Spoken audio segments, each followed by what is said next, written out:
हमेशा बचते हैं। अरे लक्की भाई अभी भी हमारे पास समय है, हम बगल वाले घर में चोरी कर सकते हैं। चलो।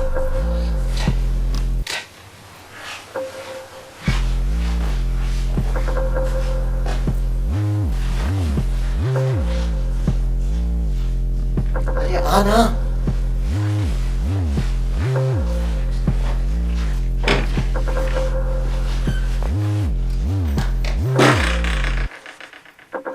Game over.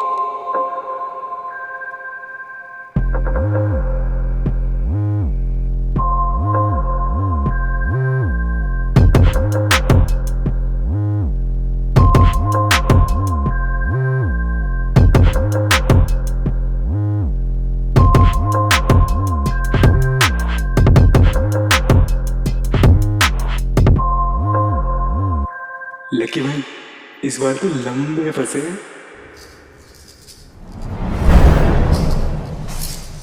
लकी भाई इंस्पेक्टर साहब आ गए।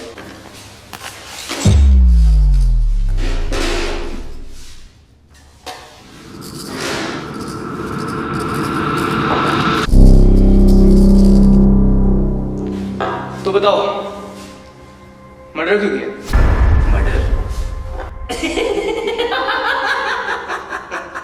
मजाक चल रहा है कोई? सॉरी सर, मजाक नहीं चल रहा है, पर शायद आप गलत लॉकअप में आ गए हो। ये चोरी वाला है, मर्डर वाला शायद भागे। किन को भर्ती कर रखा है लकी भाई? सही याद दिलाया।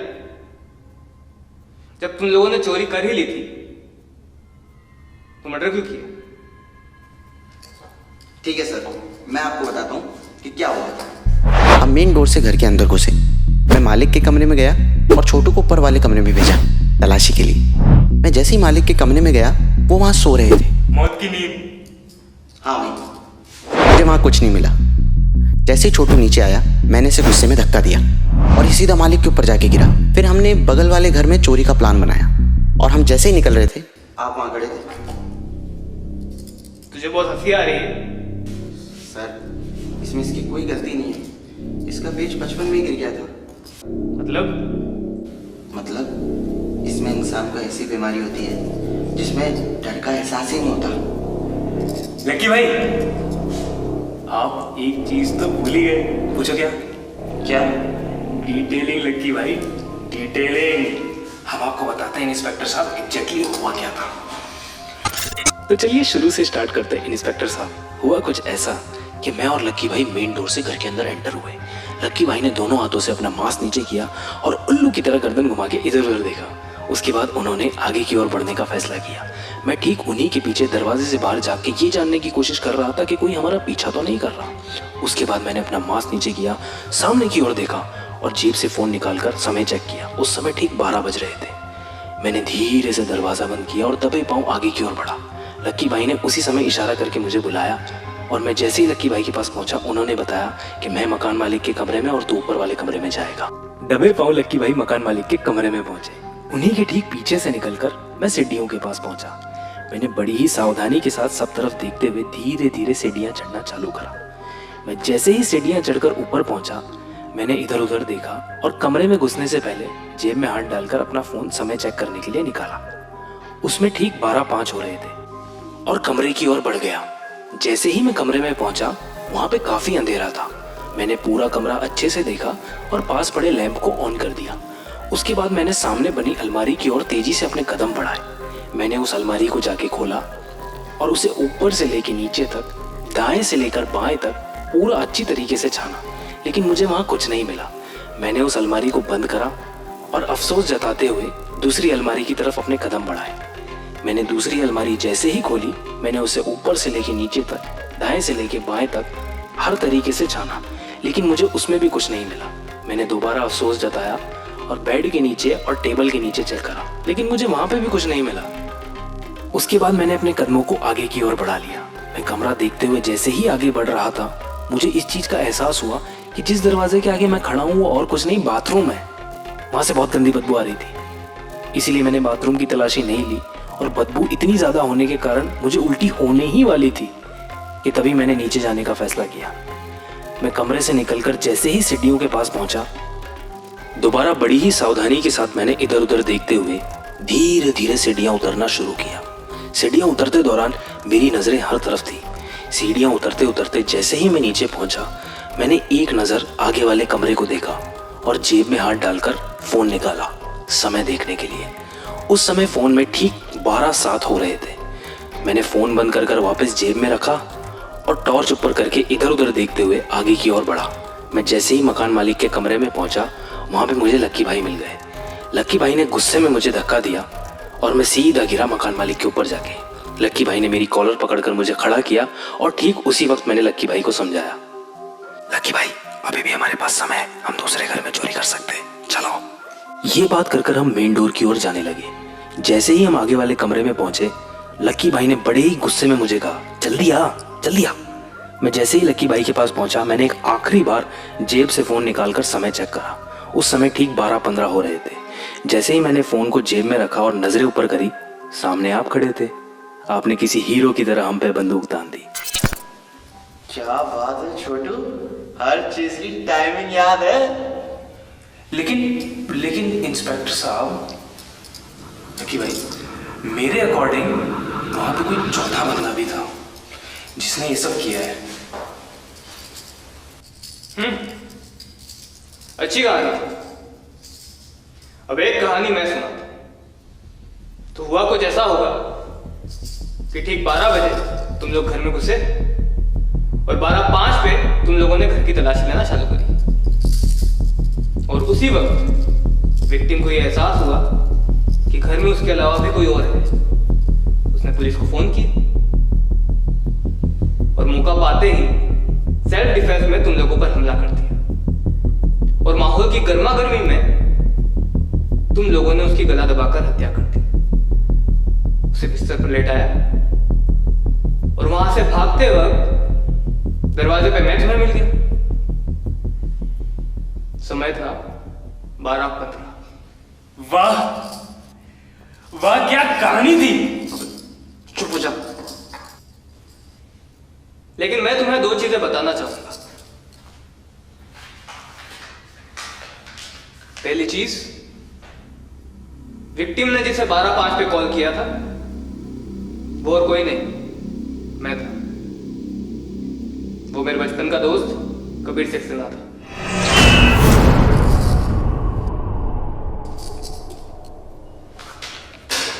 ये रही उसकी कॉल रिकॉर्ड्स।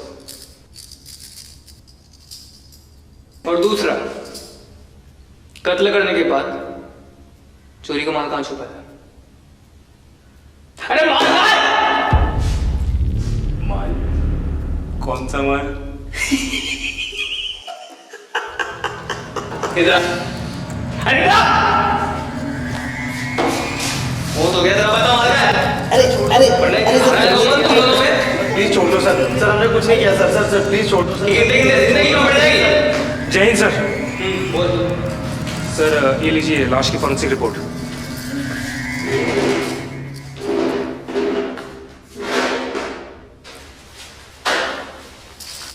ये लो। तो विक्टिम की मौत का टाइम भी पता चल गया। सारे सबूत तुम्हारे खिलाफ है। अब जल्दी जल्दी बोलना शुरू करो। सर मैं ये रिपोर्ट देख सकता हूँ सर एक बार, प्लीज सर।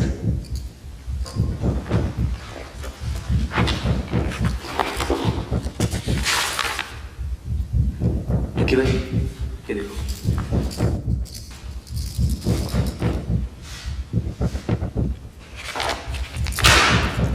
ओके सर, बहुत हुआ चूहा बिल्ली का खेल।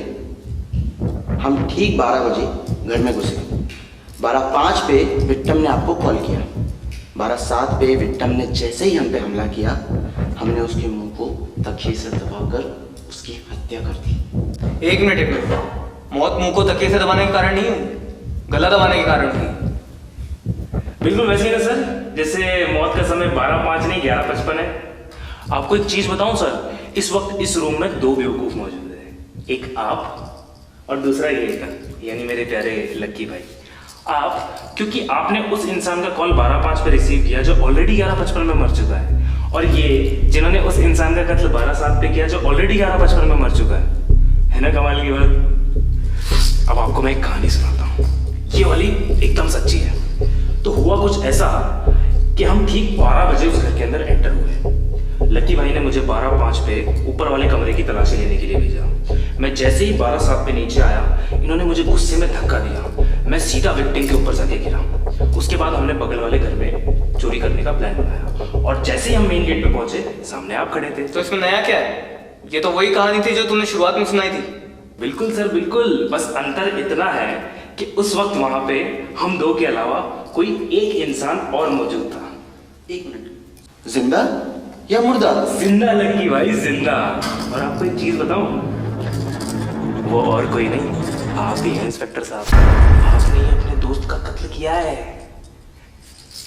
वाह, मतलब इंस्पेक्टर भी मैं, खूनी भी मैं, और शायद चोर भी मैं ही होऊंगा। तुम लोगों को तो चोरी छोड़ के सीआईडी ज्वाइन कर लेना चाहिए। कर लेंगे सर, वो भी कर लेंगे। अब आपको एक चीज बताऊं, ये केस कभी चोरी का था ही नहीं, ये हमेशा से ही मर्डर का था। हमारे वहां पहुंचने से पहले ही आप विक्टिम के घर पे मौजूद थे। जैसे ही आप खून करके भाग रहे थे, आपने मेन गेट पे हमारी आवाज सुन ली।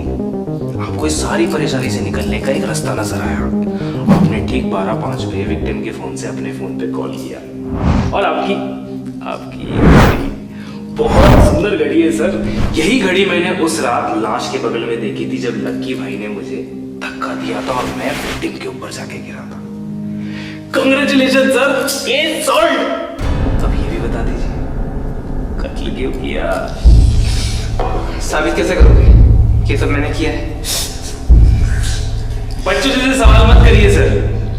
इतने बड़े बेवकूफ तो हम भी नहीं है जितना बेवकूफियत के साथ आपने ये सवाल पूछा है। हम बताते हैं आपको। मैं बताता हूँ सर, आपके पीछे एक कैमरा लगा है जिसमें सब रिकॉर्ड हो रहा है। और मिस्टर बाबू वीडियो के साथ साथ ऑडियो पे भी ध्यान देने लगे। सर सर सर, ये घड़ियाँ खोल दीजिए प्लीज, बहुत दर्द हो रहा है। और हम ना, हम कानून जानते हैं, एक कॉल तो हम जरूर करेंगे। सर सर खोलिए सर प्लीज सर, खोल दीजिए please please please sir please.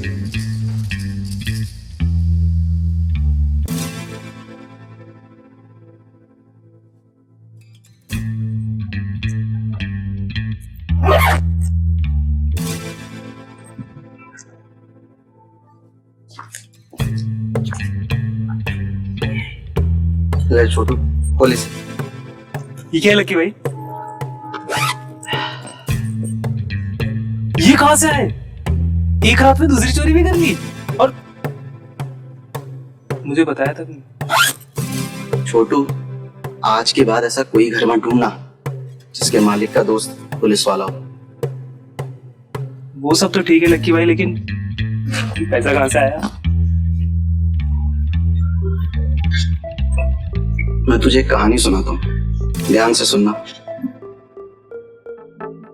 हम उस रात ठीक 11:50 पे उस घर के बाहर पहुंच गए थे, लेकिन अंदर से किसी की बात करने की आवाज आ रही थी, जिसके कारण मैंने तुझे घर में घुसने के लिए कोई दूसरा रास्ता ढूंढने को कहा था। ठीक उसी वक्त मैंने राठौड़ को सक्सेना का कत्ल करते हुए देखा। राठौड़ ने इन्हीं पैसों के लिए अपने बचपन के दोस्त का खून कर दिया। राठौड़ ने सक्सेना की लाश को पलंग पे लिटाया और सारे पैसे बैग में भर के मेन गेट की ओर जा ही रहा था कि उसे हमारी आवाज़ सुनाई दी। राठौड़ को उसी वक्त इस पूरी परेशानी से निकलने का एक रास्ता नजर आया। राठौड़ ने पैसे का बैग आगे के कमरे में छुपाया और सक्सेना का फ़ोन लेके ऊपर वाले रूम में चला गया। ठीक 12:05 पे राठौड़ ने सक्सेना के फ़ोन से अपने फ़ोन पे फ़ोन लगाया, पर तेरा उसी कमरे में होने के कारण वो बाहर भी नहीं निकल सका। और उसी का फ़ायदा उठाते हुए मैंने पैसे बैग में से निकाले और घर के बाहर छुपा दी। और जैसे ही तू नीचे आया, मैंने तुझसे लड़ने का नाटक किया और उस मौके का फ़ायदा उठा के राठौड़ ने पैसे का खाली बैग लिया और वहाँ से निकल गया। आगे की बात तू जानता ही है। मजा आ गया, अब तो जादूगर निकले। मान गए उस्ताद, मान गए। इसी बात पे पिला।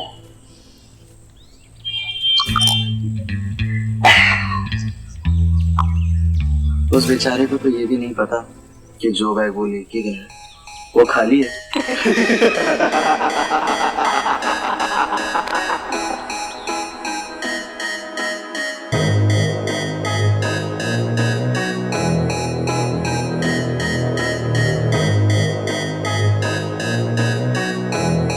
लक्की भाई ये तो बताओ अगली कहाँ करनी है?